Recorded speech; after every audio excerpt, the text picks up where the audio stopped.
오늘 사도행전 말씀을 보면 베드로가 중풍병자를 고친 이야기가 나옵니다. 여러분, 중풍병이 얼마나 무서운지 혹시 아십니까? 여기 있는 분들 한 번도 경험 안 해보셨죠? 예전에 우리 교회에 같이 계셨던 함집사님이 중풍이 들리셔서 반쪽이 다 못 쓰는 상황이었어요. 그래서 그분의 삶을 보면서 제가 그분 집에 몇 번 신방을 하면서 참 마음이 많이 아팠던 게 그분의 상황이 너무 어려웠어요.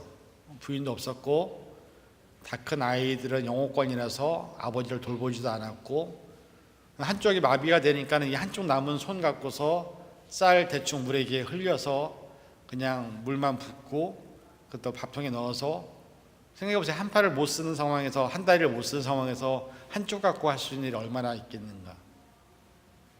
근데 중요한 것은 그럼에도 불구하고 먹어야만 살 수 있는 환경. 그래서 집에 가보면 뭐 집안 정리되어 있는 것도 하나도 없고, 왜냐면 아들들만 있으니까는, 남자들만 있으니까 뭐 집안 치울 일도 만무하고 그냥 사는 거죠. 살면서 사시는데, 그때 가면서 제가 항상 느꼈던 게 뭐냐면, 이제 가끔가다 제가 도시락을 투고해 가거든, 아니면 음식을 투고해 가는데, 그것 자체도 당신이 혼자 드시기에는 버거운 그런 삶을 살면서.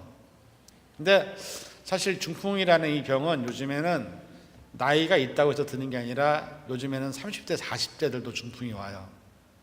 중풍이 오는 원인이 하나가 뭐냐면, 우리가 이 뇌에서부터 이 머리 쪽, 몸 쪽으로 인해서 모든 게 혈관들이 있고 신경선들이 있거든요. 근데 이제 문제가 생겨서 신경선이 막히면, 그러면은 이 신경선을 뚫지 않은 상황에서는 이 밑으로 있는 모든 신경이 마비가 되는 거죠. 근데 오늘 본문에 나오는 이 사람은 중풍이 걸린 지 8년 된 사람이었습니다. 제가 말씀을 보면서 한 가지 느낀 거는, 8년 동안 이 사람의 가족들이 아무것도 안 했을까? 분명히 중풍이 걸렸을 때, 그 당시도 지금도 중풍은 고치기 힘든 병 중에 하나입니다. 근데 그 당시에도 이 사람의 가족들은 분명히 이 사람을 위해서 많은 의사를 찾았을 것이고, 많은 사람들에게 조언을 구했을 것이고, 어떻게든 이 병을 고치려고 노력을 했을 겁니다. 왜냐하면 여러분들이, 여러분의 가족 중에 누군가가 몸이 아프다고 한다면 여러분들 가만히 계시겠습니까? 여러분들도 아마 여러분들이 의사를 찾든 사람들에게 도움을 구하든 아마 여러분들은 여러분의 가족들을 고치기 위해서 동분서주하면서 되게 여러 가지 많은 시도를 할 겁니다. 근데 이 과정에 보면 이분들이 8년 동안 열심히 뭔가를 했을 거라고 저는 생각하지만, 그러나 문제는 뭐냐면 8년 동안 침상에만 누워있었다는.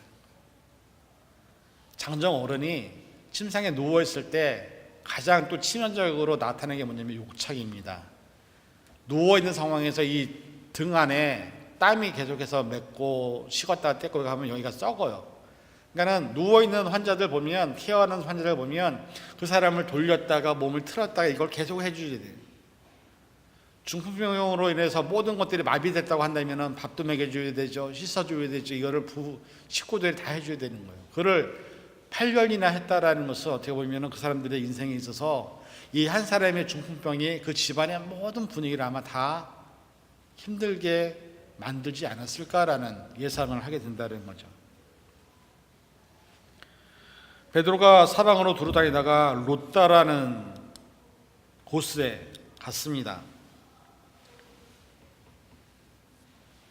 이 롯다라는 지역은 그 욥바 가이사랴와 같이 있는 지역인데, 이 베드로가 거기를 다니면서 뭘 했을까요?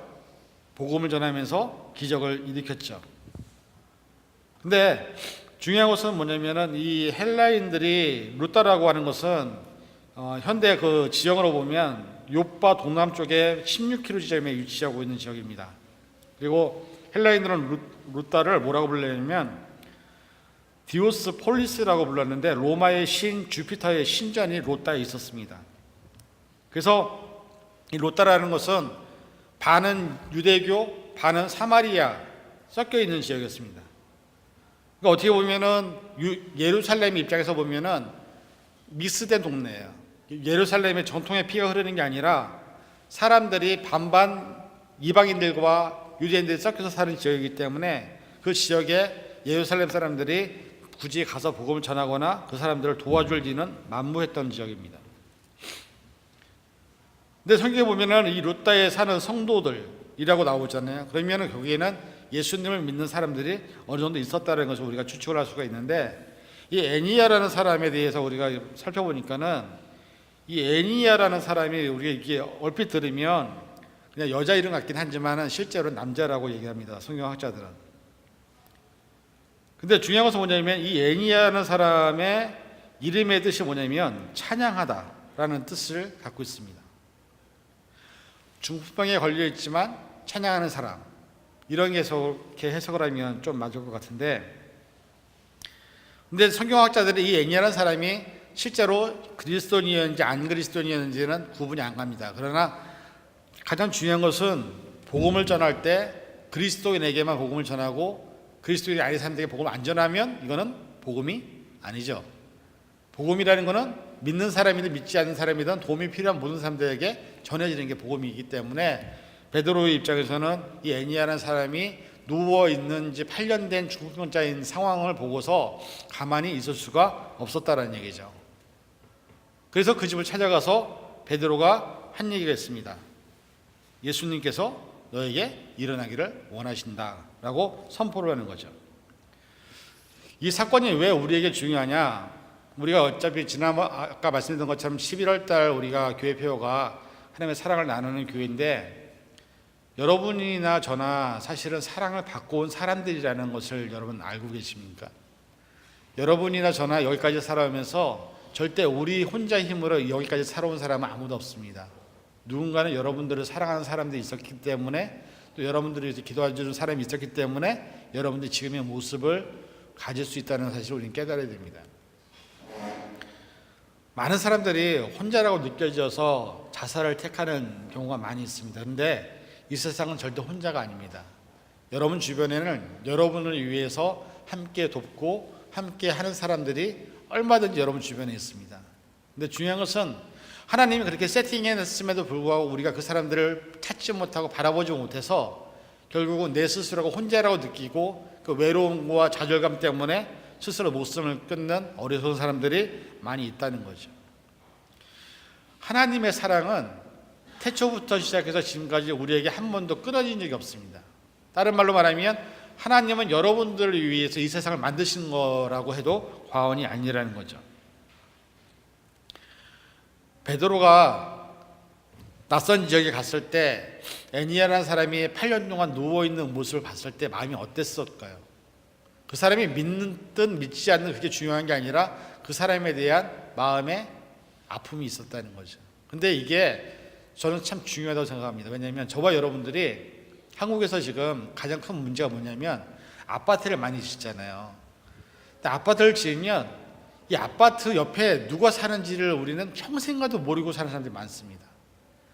엘리베이터에 누군가 탔는데, 그래서 예전에 TV에서 간혹 가다가 이렇게 스릴러나 형사들이 나오는 어떤 범죄 얘기 나오면 항상 나오는 장면이 뭐가 있는지 아세요?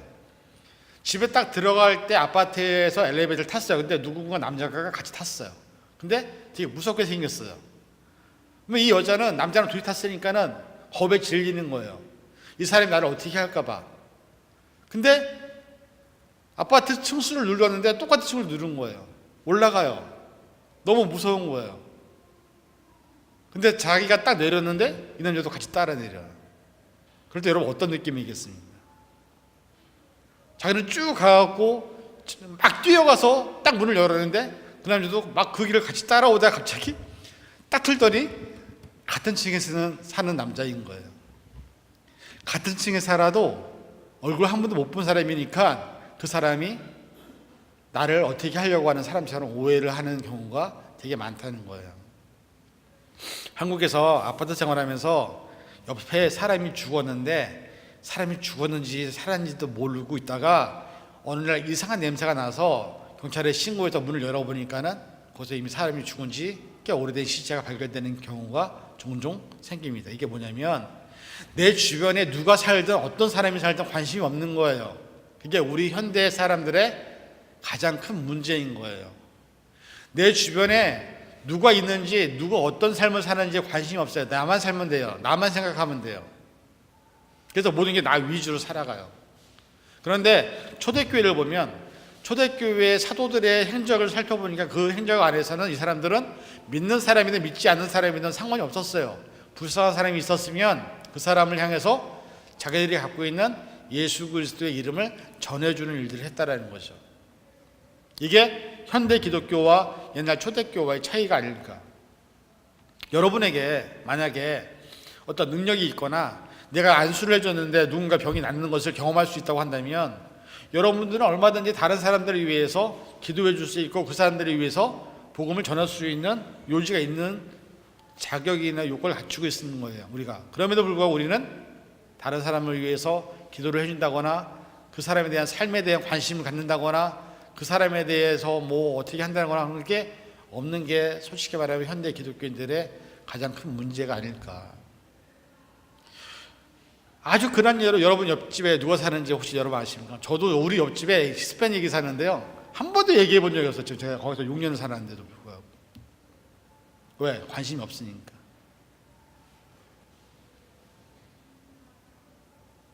지난번에 제가 새벽 기도를 딱 가다가 끝나고 난 다음에 올라가는데 그날따라 앞을 보고 가면 되는데 갑자기 이렇게 여기 나가서 주차장을 딱 올라가는데요.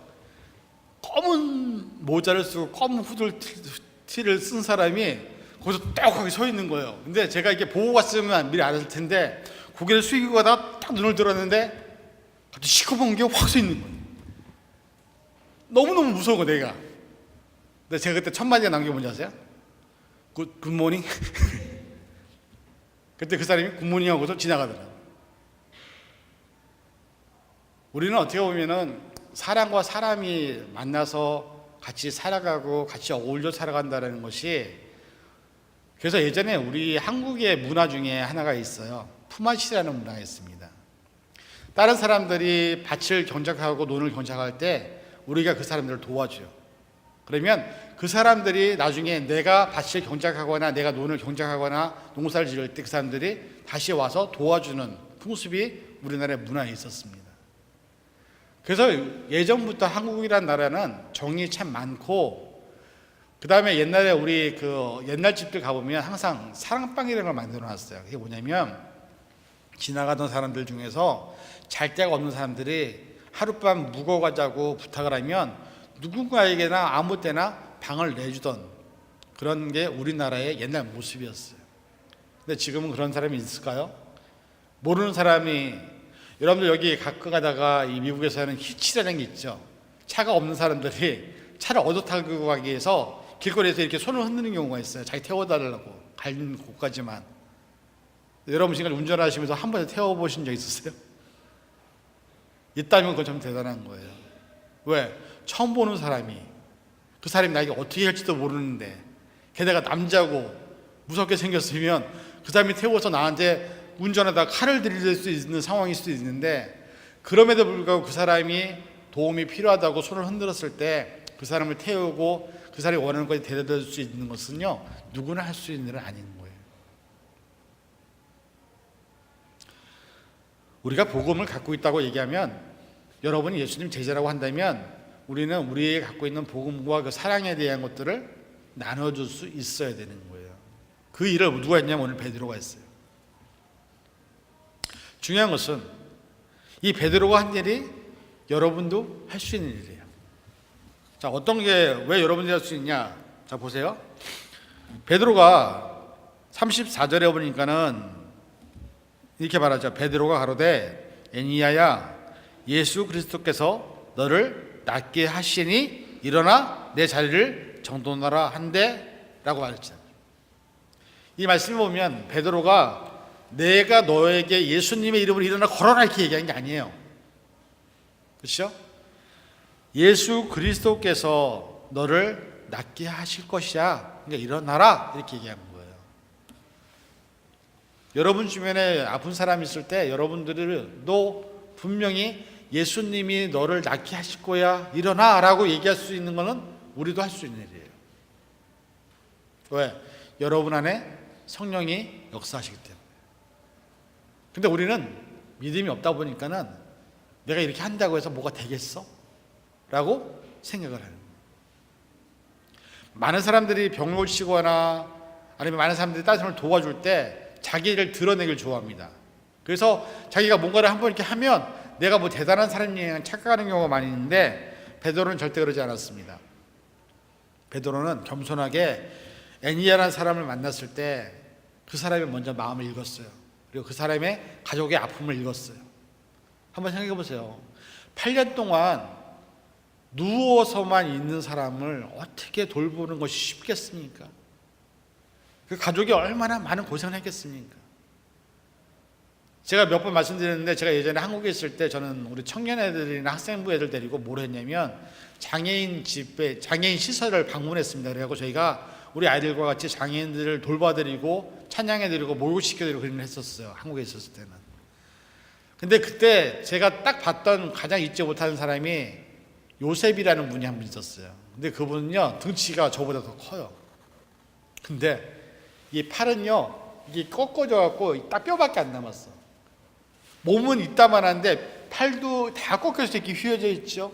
다리도 휘어져 있죠. 뼈밖에 안 남은 몸 갖고 살아있는 거예요. 그러니까 이분은 누군가 먹여주지 않으면, 누군가 씻겨주지 않으면 자기 혼자는 아무것도 할 수 없는 사람. 똥 오줌도 누군가 다 받아줘야 되는 사람이에요. 그 장애인 시설에 가서 저희들이 찬양을 하면요 그분들은 얼마나 뜨겁게 찬양하는지 몰라요. 여러분들 찬양하는 거 그분들에 비하면 정말 아무것도 아니에요. 그분들은 박수를 못 칠지언정 손이 이렇게 휘어져 있어도요 이거 막 흔들어가면서 찬양해요. 기뻐서, 즐거워서. 근데 그때 그분들을 돌보는 분들이 어떤 분이냐면 두 분 다 장애인들이에요. 그분들이 뭘 하는지 아세요? 자기들이 물건들을 이게 도네이션 받은 물건들을요 리아까지 끌고 가서요 밖에 나가서 팔아. 그 파는 거 갖고 먹을 거 사갖고 들어와서 자기들이 돌보는 장애인들을 돌보는 거예요. 밥해 먹이고 씻기고 입히고. 근데 그 돌보시는 분들도 장애인들이니까는 몸이 얼마나 불편하겠어요. 거기 가서 저희가 같이 봉사하면서 저희가 정말 많이 깨달아서 우리는 정말로 행복한 사람들이구나. 세상에 장애아로 태어나서 누워만 있어야 되는데 그 장애인분들이 그 누워있는 요셉이라는 분을 이렇게 들 때요 둘이 같이 해도 못 들어. 생각해 보세요. 50 넘으신 큰 정치가 있는 사람의 똥 오줌을 받아주고 그 사람을 밥을 먹여주고 그 사람을 씻겨주고 그게 누구나 할 수 있는 일 아니잖아요. 애니아라는 사람이 그렇게 살았어요. 8년을. 베드로가 볼 때 이 사람을 가만히 내버릴 수가 없는 거예요. 그래서 베드로는 한 게 딱 하나예요. 예수님의 이름으로 일어나 걸으라. 그랬더니 이 사람이 어떻게 했어요? 그 시간에 병이 다 나아서 자기 스스로 자리를 정돈하고 일어나 걸었고 그 결과가 뭐예요? 그 사람으로 인해서 많은 사람들이 예수님께 돌아오는 역사가 일어났다는 거죠. 근데 그 중에 가장 먼저 돌아온 게 제가 보기에는 애니아라는 사람의 가족이 제일 먼저 돌아왔을 거예요. 왜? 자기가 돌보던 가족이 8년 동안 아무것도 못하던 사람이 한 번에 병이 나았는데 얼마나 큰 기적입니까? 여러분 이게 왜 우리에게 와닿지 않는지 아세요? 이유는 하나예요. 여러분이 지금 그런 상황이 아니기 때문에 그래요. 여러분의 가족 중에 아니면 여러분이 만약에 중풍병에 걸려서 그런 상황이라면 이 말씀이 아마 절절할 거예요. 나도 저랬으면 좋겠다. 나도 저렇게 한번 고침 받았으면 좋겠다. 여러분의 가족이 아마 지금 8년 동안 만약에 누워서 중풍병으로 있다고 한다면 여러분이 이 말씀을 들으면서 너무 간절함이 아마 여러분에게 있을 거예요. 근데 여러분은 그렇게 간절하지는 않아요. 제가 보기에는. 왜? 그렇게 병에 걸리신 분도 없고 또 그렇게 돌보시는 분도 없어요. 사실은. 중요한 거는 우리가 복음을 갖고 있고 우리가 예수 그리스도의 이름을 갖고 있을 때 우리가 해야 될 일은 다른 게 아니라 예수님의 이름을 전해주는 일이에요. 그 예수님을 전함으로 인해서 기적이 일어나고 그 예수님을 전함으로 인해서 사랑이 나타나는 것, 그것을 위해서 우리는 이 자리에서 예배를 드리고 지금 현재 교회에 나와 있다는 사실을 잊지 말아야 된다는 거죠. 어저께 제가 이제 토요일마다 구세군 나선교회에서 한글학교를 하기 때문에 가니까는 벽에다가 크게 이렇게 붙여놨더라고요. 뭔가 봤더니 12월 되면 이제 자선단비 해야 되잖아요. 그러니까 뭐 김수전기 어디 해갖고 자원봉사자들. 근데 제가 작년에 그걸 봤을 때 놀란 게 뭐냐면 거기가 지금 구세군 나선교회도 한 60명 정도밖에 안 되거든요. 근데 그 중에 한 50% 이상이 어른들이세요. 나이가 연세가 많은. 근데 거기에 보니까는 2시간씩 봉사할 사람들 2시간씩을 이렇게 계속 쓰잖아요. 그러면 로테이션으로 돌아가면서 하루 동안에 한 뭐 10시까지 하니까는 한 12시간 돌릴 거야 아마 한 곳에서. 그러면 2시간씩만 해도 한 곳에 6명이 필요한 거예요. 5명 이거 하는 사람들이. 그래서 작년에 제가 봤는데 나이가 많으신 분들이 분명히 있는 거 아는데 그분들이 다 그걸 쓰시더라고요. 그래서 제가 야, 참 대단하다. 그래서 밖에 나가서 추운데 2시간을 살면서 자선 냄비 종을 흔드는 것이요, 여러분 쉬울 것 같죠? 쉽지 않아요. 그거를 하면서 많은 사람들이 따가운 시선도 보내고 때로는 욕도 하는 사람도 있고 때로는 이거 뭐하러 하는 사람도 있고 또 어떤 사람들은 또 애들이 와서 돕는 경우도 있어요. 근데 중요한 것은 그렇게 해서 그분들이 그 기금을 모아서 어려운 사람들을 위해서 돕는다는 거예요.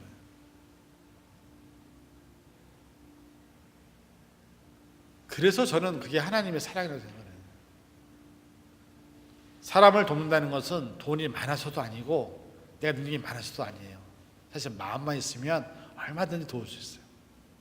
여러분들도 지금 우리 교회가 지난 1년 동안에 한 게 좀 어떻게 되는지 모르겠지만 한 달에 10불씩 우리가 선교원금 그다음에 거주원금 하기로 했거든요. 한 달에 10불씩. 그러니까 한 달에 1인당 20불씩이죠.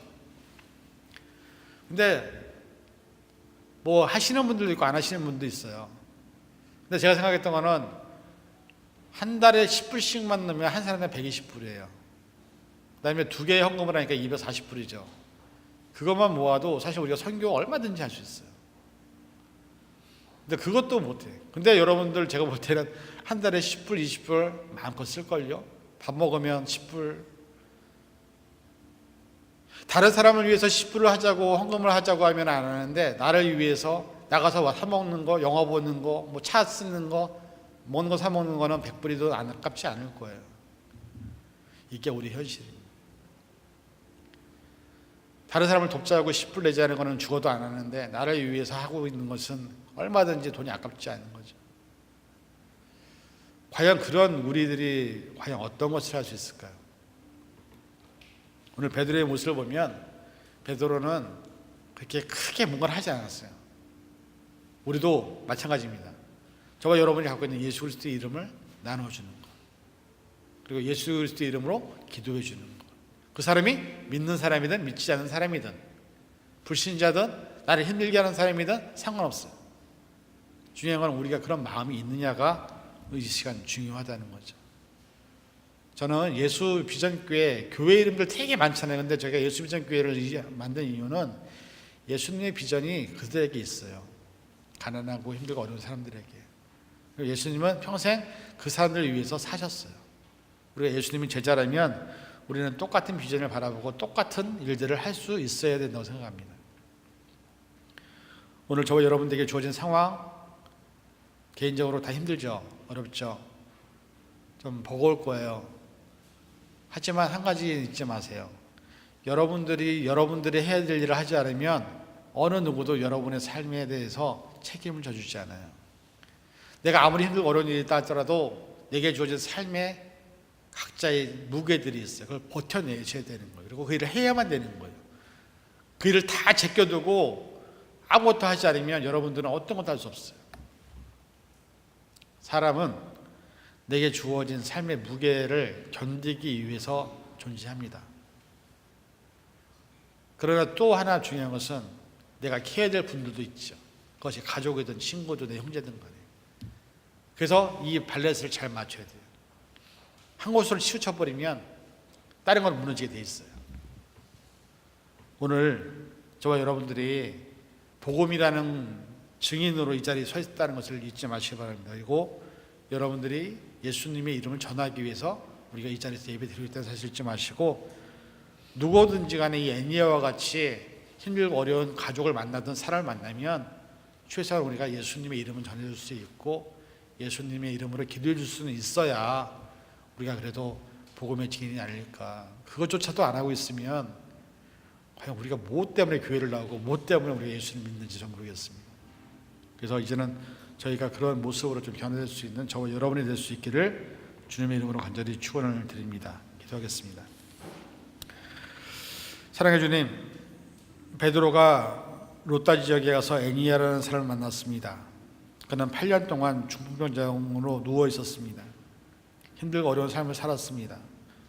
그러나 그 사람을 바라보면서 지나친 것이 아니라 그에게 예수 그리스도의 이름을 나누어주고 예수 그리스도의 이름으로 일어나 걸으라고 했을 때에 예수님께서 그를 일으키셨고 그는 일어났고, 그로 말미암아 많은 가족과 이웃들이 예수님께로 돌아오는 사건을 우리는 봅니다.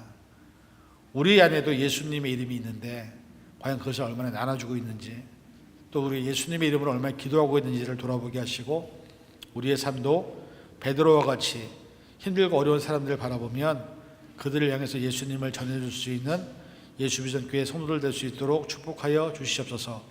감사드리며 예수님의 이름으로 간절히 기도하옵나이다.